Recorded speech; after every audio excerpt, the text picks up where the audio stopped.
भाभी खाने में क्या बनाऊं? घर की सफाई पूरी हो गई। आप जो बोलो खाने में चढ़ा दूं। आज मुझे घर जल्दी जाना है।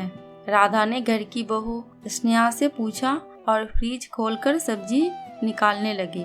राधा, ऐसा कर, आज दाल चावल और आलू की सब्जी बना ले, साथ में पनीर की ग्रेवी वाली सब्जी। ठीक है भाभी। भाभी, खिचड़ी भी डाल दूं?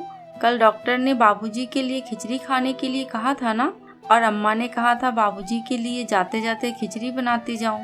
राधा ने पूछा तो स्नेहा ने बड़े अनमने ढंग से कहा, अरे नहीं, कोई जरूरत नहीं है। कल रात की खिचड़ी आज फेंकनी पड़ी। और बाबूजी बिल्कुल ठीक है, वो दाल चावल खा लेंगे, बेकार में सामान का क्यों नुकसान करना। कहते हुए स्नेहा चली गई घर के ऊपरी मंजिल पर। घर 2 मंजिल का था। घर के नीचे के हिस्से में रसोई बैठक था और घर के मालिक अनिरुद्ध जी और रमा जी रहते थे। उनके बेटे और पोते का कमरा ऊपरी मंजिल पर था।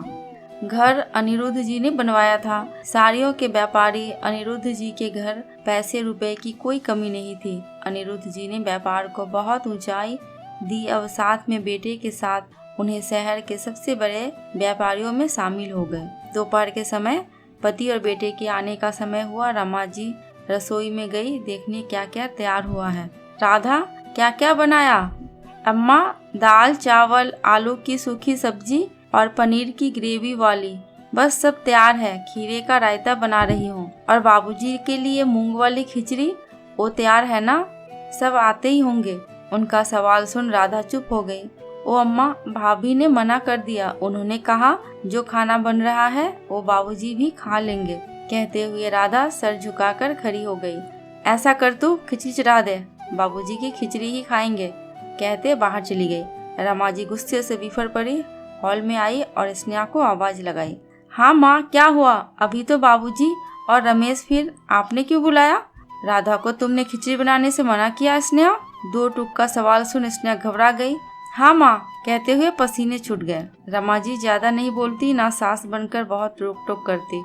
स्नेहा से लेकर स्नेहा जानती थी कि इस घर में उनका रुतबा सबसे बड़ा है, इसलिए बार बार वो कोशिश करती उनके आभा मंडल को तोड़ने की, उनके सत्ता के चुनौती को चुनौती देने की, लेकिन हर बार असफल हो जाती।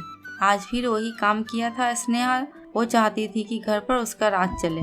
ओ माँ, मैंने सोचा कि अब बाबूजी की तबीयत ठीक है इसलिए। स्नेहा, मैं तुम्हें ज्यादा नहीं रोकती टोकती, लेकिन क्या बात बता दूं?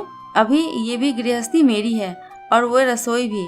मैंने हमेशा तुम लोगों को छूट देती हूँ, तुम लोग अपनी जिंदगी जैसे मन से जियो, लेकिन ये हक कभी नहीं दिया है कि तुम हम दोनों पति पत्नी के जीवन का रहन सहन का फैसला लो।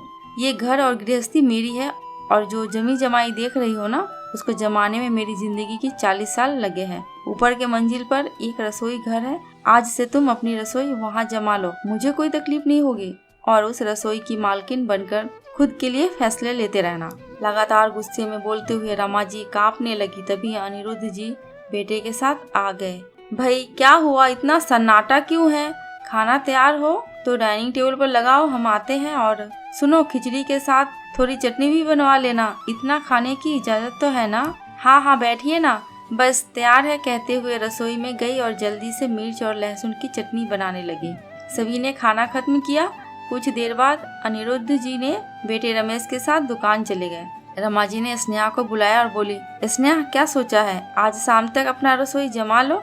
मैंने अनिरुद्ध जी और रमेश के सामने कुछ नहीं कहा, लेकिन अब सब कुछ तुम्हारे ऊपर है, जैसा तुम चाहो वैसा हो।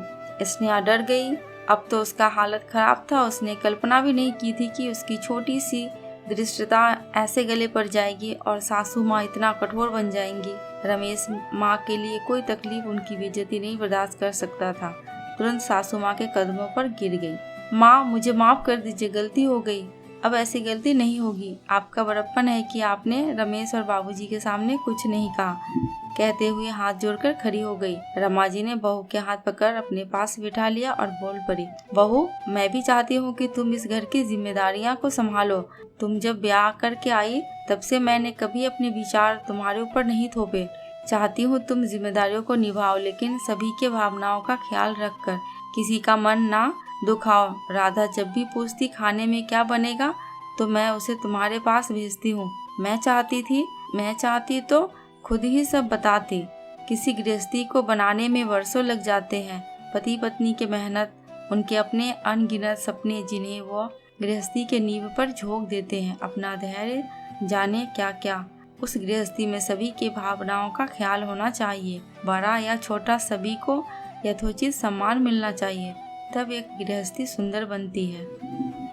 कहते हुए रमा जी की आंखों से निर्जल नीर बहने लगे। स्नेहा ने उनके आंसू अपने हाथ से पोंछा और बोली, माँ मैं समझ गई, गृहस्थी को किसी से लेना या मांगना नहीं होता।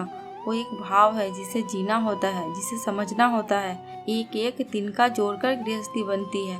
मैं तो आज तक जिम्मेदारियां और अधिकार को आपसे छीनना चाहती थी, अब नहीं। मैं एक एक कर अपनी गृहस्थी की ईंट रखूंगी आपकी तरह। कहते हुए उनके गले लग गई स्नेहा और रमा जी सीने से लगा लिया। वो समझ रही थी कि सुबह का भूला बच्चा शाम को घर वापस आया है तो एक माफी तो बनती है। दोस्तों, आपको ये कहानी कैसी लगी प्लीज कमेंट करके हमें जरूर बताना। अगर थोड़ी सी भी अच्छी लगी हो तो प्लीज मेरे चैनल को सब्सक्राइब करके मेरी वीडियो को लाइक एंड शेयर कर देना। अंत तक वीडियो में बने रहने के लिए आपका दिल से बहुत बहुत शुक्रिया।